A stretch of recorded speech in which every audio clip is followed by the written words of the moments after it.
جو لوگ اپنی آنکھوں سے خدا کے دین کو کفر سے مغلوب دیکھیں،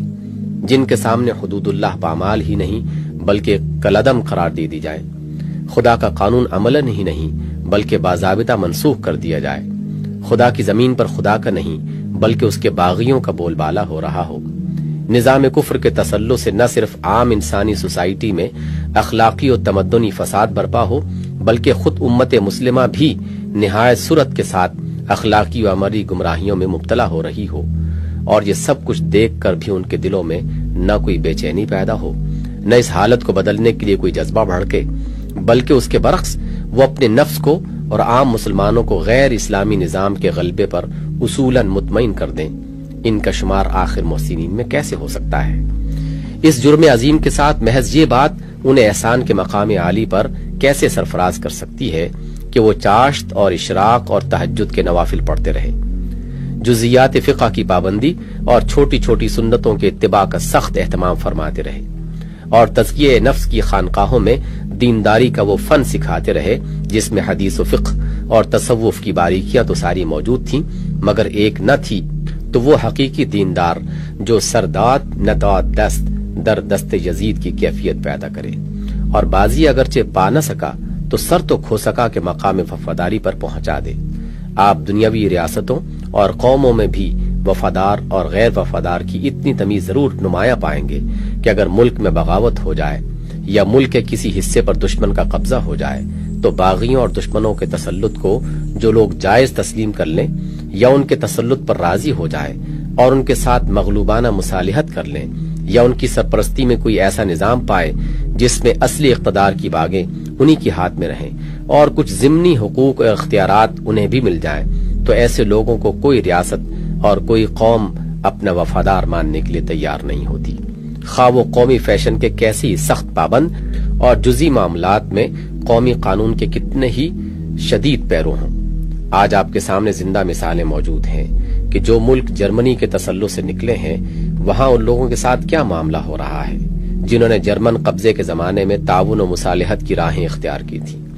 ان سب ریاستوں اور قوموں کے پاس وفاداری کو جانچنے کا ایک ہی معیار ہے، اور وہ یہ ہے کہ کس شخص نے دشمن کے تسلط کی مزاحمت کس حد تک کی، اس کو مٹانے کے لیے کیا کام کیا، اور اس اقتدار کو واپس لانے کی کیا کوششیں کی جس کی وفاداری کا وہ مدعی تھا۔ پھر کیا معاذ اللہ خدا کے متعلق آپ کا یہ گمان ہے کہ وہ اپنے وفاداروں کو پہچاننے کی اتنی تمیز بھی نہیں رکھتا جتنی دنیا کے ان کم عقل انسانوں میں پائی جاتی ہے؟ کیا آپ سمجھتے ہیں کہ وہ بس داڑھیوں کا طول، ٹخنوں اور پائنچوں کا فاصلہ، تسبیحوں کی گردش اور ورد و وظائف اور نوافل اور مراقبے کے مشاغل اور ایسی چند اور چیزیں دیکھ کر دھوکہ کھا جائے گا؟ کیا آپ اس کے سچے وفادار اور جانثار ہیں؟ حضرات، اب میں ایک آخری بات کہہ کر اپنی تقریر ختم کروں گا۔ عام مسلمانوں کے ذہن پر مدتوں کے غلط تصورات کی وجہ سے جزیات و ظواہر کی اہمیت کچھ اس طرح چھا گئی ہے کہ دین کے اصول و کلیات اور دینداری و اخلاق اسلامی کے حقیقی جوہر کی طرف خواہ کتنی ہی توجہ دلائی جائے مگر لوگوں کے دماغ ہر پھر کر انہی چھوٹے چھوٹے مسائل اور ذرا ذرا سی ظاہری چیزوں میں اٹک کر رہ جاتے ہیں جنہیں اصل دین بنا کر رکھ دیا گیا ہے۔ اس وبائے عام کے اثرات خود ہمارے بہت سے رفقا اور ہمدردوں میں بھی پائے جاتے ہیں۔ میں اپنا پورا زور یہ سمجھانے میں صرف کرتا رہا ہوں کہ دین کی حقیقت کیا ہے، اس میں اصل اہمیت کن چیزوں کی ہے اور اس میں مقدم کیا ہے اور مؤخر کیا ہے، لیکن ان ساری کوششوں کے بعد جب دیکھتا ہوں یہی دیکھتا ہوں کہ وہی ظاہر پرستی اور وہی اصول سے بڑھ کر فروع کی اہمیت دماغوں پر مسلط ہے۔ آج 3 روز سے میرے پاس پرچوں کی بھرمار ہو رہی ہے جن میں سارا مطالبہ بس اسی کا ہے کہ جماعت کے لوگوں کی داڑیاں بڑھوائی جائیں، پائنچے ٹخنوں سے اوپر کرائے جائیں اور ایسے ہی دوسرے جزیات کا اہتمام کرایا جائے۔ اس کے علاوہ بعض لوگوں کے اس خیال کا بھی مجھے علم ہوا ہے کہ انہیں جماعت میں اس چیز کی بڑی کمی محسوس ہوتی ہے جس کو وہ روحانیت سے تعبیر کرتے ہیں، مگر شاید وہ خود نہیں بتا سکتے کہ یہ روحانیت فی الواقع ہے کیا شے۔ اسی بنا پر ان کی رائے یہ ہے کہ نصب العین اور طریقہ کار تو اس جماعت کا اختیار کیا جائے اور تزکیہ نفس اور تربیت روحانی کے لیے خانقاہوں کی طرف رجوع کیا جائے۔ یہ ساری باتیں صاف بتاتی ہیں کہ ابھی تک ہماری تمام کوششوں کے باوجود لوگوں میں دین کا فہم پیدا نہیں ہوا۔ میں ابھی آپ کے سامنے ایمان، اسلام، تقوی اور احسان کی جو تشریح کر چکا ہوں، اس میں اگر کوئی چیز قرآن و حدیث کی تعلیم سے تجاوز کر کے میں نے خود وضع کر دی ہو تو آپ بے تکلف اس کی نشاندہی فرما دیں،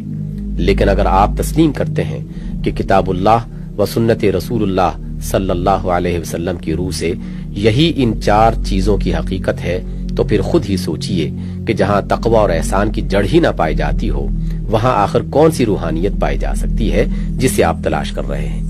رہے وہ جزیات شرع جن کو آپ نے دین کے اولین مطالبات میں شمار کر رکھا ہے، تو اس کا حقیقی مقام میں آپ کے سامنے پھر ایک مرتبہ واضح کیے دیتا ہوں تاکہ میں اپنی ذمہ داری سے سبکدوش ہو جاؤں۔ سب سے پہلے ٹھنڈے دل سے سوال پر غور کیجئے کہ اللہ تعالیٰ نے اپنے رسول دنیا میں کس غرض کے لیے بھیجا ہے؟ دنیا میں آخر کس چیز کی کمی تھی؟ کیا خرابی پائی جاتی تھی جسے رفع کرنے کے لیے انبیاء مبعوث کرنے کی ضرورت پیش آئی؟ کیا وہ یہ تھی کہ لوگ داڑیاں نہ رکھتے تھے اور انہی کے رکھوانے کے لیے رسول بھیجے گئے، یا یہ کہ لوگ ٹخنے ڈھانکے رہتے تھے اور انبیاء کے ذریعے سے انہیں کھلوانا مقصود تھا، یا وہ چند سنتیں جن کے اہتمام کا آپ لوگوں میں بہت چرچا ہے دنیا میں جاری کرنے کے لیے انبیاء کی ضرورت تھی؟ ان سوالات پر آپ غور کریں گے تو خود ہی کہہ دیں گے کہ نہ اصل خرابیاں یہ تھیں اور نہ انبیاء کی بعثت کا اصل مقصود یہ تھا۔ پھر سوال یہ ہے کہ وہ اصلی خرابیاں کیا تھیں جنہیں دور کرنا مطلوب تھا، اور وہ حقیقی بھلائیاں کیا تھیں جنہیں قائم کرنے کی ضرورت تھی؟ اس کا جواب آپ اس کے سوا اور کیا دے سکتے ہیں کہ خدائے واحد کی اطاعت و بندگی سے انحراف، خود ساختہ اصول و قوانین کی پیروی اور خدا کے سامنے ذمہ داری اور جواب دہی کا عدم احساس، یہ تھیں وہ اصل خرابیاں جو دنیا میں رونما ہو گئی تھیں۔ انہی کی بدولت اخلاق فاسدہ پیدا ہوئے، غلط اصول زندگی رائج ہوئے اور زمین میں فساد برپا ہوا۔ پھر انبیاء علیہ الصلاۃ والسلام اس غرض کے لیے بھیجے گئے کہ انسانوں میں خدا کی بندگی و وفاداری اور اس کے سامنے اپنی جواب دہی کا احساس پیدا کیا جائے، اخلاق فاضلہ کو نشو و نما دیا جائے اور انسانی زندگی کا نظام ان اصولوں پر قائم کیا جائے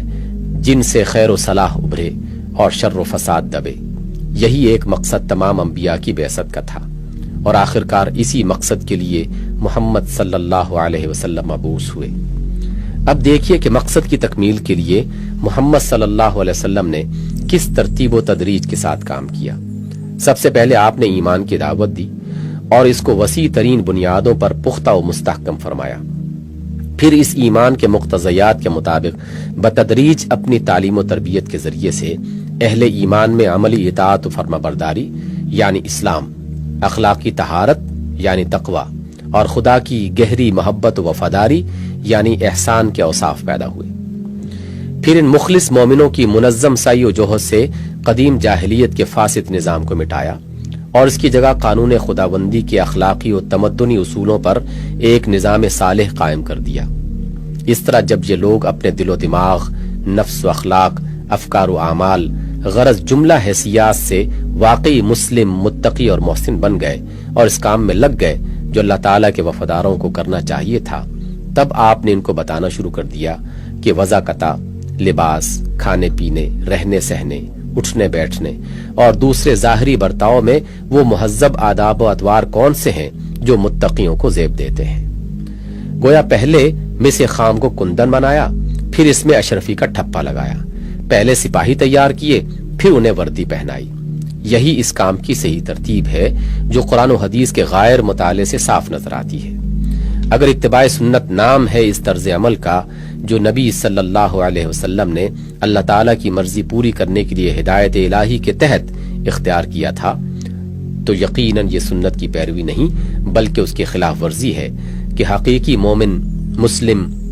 متقی اور محسن بنائے بغیر لوگوں کو متقیوں کے ظاہری سانچے میں ڈھالنے کی کوشش کی جائے اور ان سے محسنین کے چند مشہور و مقبول عام افعال کی نقل اتروائی جائے۔ یہ سیسے اور تانبے کے ٹکڑوں پر اشرفی کا ٹھپا لگا کر بازار میں ان کو چلا دینا ہے، اور سپاہیت، وفاداری اور جانثاری پیدا کیے بغیر نرے وردی پوش نمائشی سپاہیوں کو میدان میں لا کھڑا کرنا میرے نزدیک تو ایک کھلی جال سازی ہے، اور اسی جال سازی کا نتیجہ ہے کہ نہ بازار میں آپ کی ان جعلی اشرفیوں کی کوئی قیمت ہے اور نہ میدان میں آپ کے نمائشی سپاہیوں کی بھیڑ سے کوئی مارک اثر ہوتا ہے۔ پھر آپ کیا سمجھتے ہیں کہ خدا کے ہاں اصلی قدر کس چیز کی ہے؟ فرض کیجئے کہ ایک شخص سچا ایمان رکھتا ہے، فرض شناس ہے، اخلاق صالحہ سے متصف ہے، حدود اللہ کا پابند ہے اور خدا کی وفاداری اور جانثاری کا حق ادا کر دیتا ہے، مگر ظاہری فیشن کے اعتبار سے ناقص اور ظاہری تہذیب کے معیار سے گرا ہوا ہے۔ اس کی حیثیت زیادہ سے زیادہ بس یہی تو ہوگی کہ ایک اچھا ملازم ہے مگر ذرا بدتمیز ہے۔ ممکن ہے کہ اس بدتمیزی کی وجہ سے اس کو مراتب عالیہ نصیب نہ ہو سکے، مگر کیا آپ سمجھتے ہیں کہ اس قصور میں اس کی وفاداری کا اجر بھی مارا جائے گا اور اس کا مالک صرف اس لیے اسے جہنم میں جھونک دے گا کہ وہ خوش وضع اور خوش اتوار نہ تھا؟ فرض کیجئے کہ ایک دوسرا شخص ہے جو بہترین شرعی فیشن میں رہتا ہے اور آداب تہذیب کے التزام میں کمال درجہ محتاط ہے، مگر اس کی وفاداری میں نقص ہے، اس کی فرض شناسی میں کمی ہے، اس کی غیرت ایمانی میں خامی ہے۔ آپ کیا اندازہ کرتے ہیں کہ اس نقص کے ساتھ اس ظاہری کمال کی حد سے حد کس قدر خدا کے ہاں ہوگی؟ یہ مسئلہ تو کوئی گہرا اور پیچیدہ قانونی مسئلہ نہیں ہے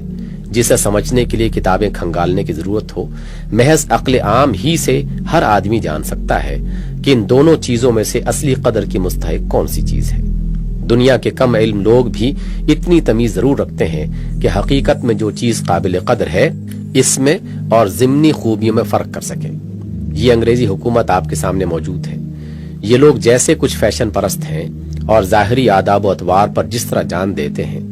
اس کا حال آپ کو معلوم ہے، لیکن آپ جانتے ہیں کہ ان کے ہاں اصلی قدر کس چیز کی ہے؟ جو فوجی افسر ان کی سلطنت کا جھنڈا بلند کرنے میں اپنے دل و دماغ اور جسم و جان کی ساری قوتیں صرف کر دے اور فیصلے کے وقت کوئی قربانی دینے میں دریغ نہ کرے، وہ ان کے نقطہ نظر سے خواہ کتنا ہی اوجڈ اور گنوار ہو، کئی دن شیو نہ کرتا ہو، بے ڈھنگا لباس پہنتا ہو، کھانے پینے کی ذرا تمیز نہ رکھتا ہو، رقص کے فن سے نابلد ہو، مگر ان سارے عیوب کے باوجود وہ اس کو سر آنکھوں پر بٹھائیں گے اور اسے ترقی کے بلند ترین مرتبے دیں گے، بخلاف اس کے جو شخص فیشن، تہذیب، خوش تمیزی اور سوسائٹی کے مقبول عام اطوار کا معیاری مجسمہ ہو، لیکن وفاداری اور جانثاری میں ناقص ہو اور کام کے وقت اپنے مصالح کا زیادہ لحاظ کر جائے، اسے وہ کوئی عزت کا مقام دینا تو درکنار، شاید اس کا کورٹ مارشل کرنے میں بھی دریغ نہ کریں۔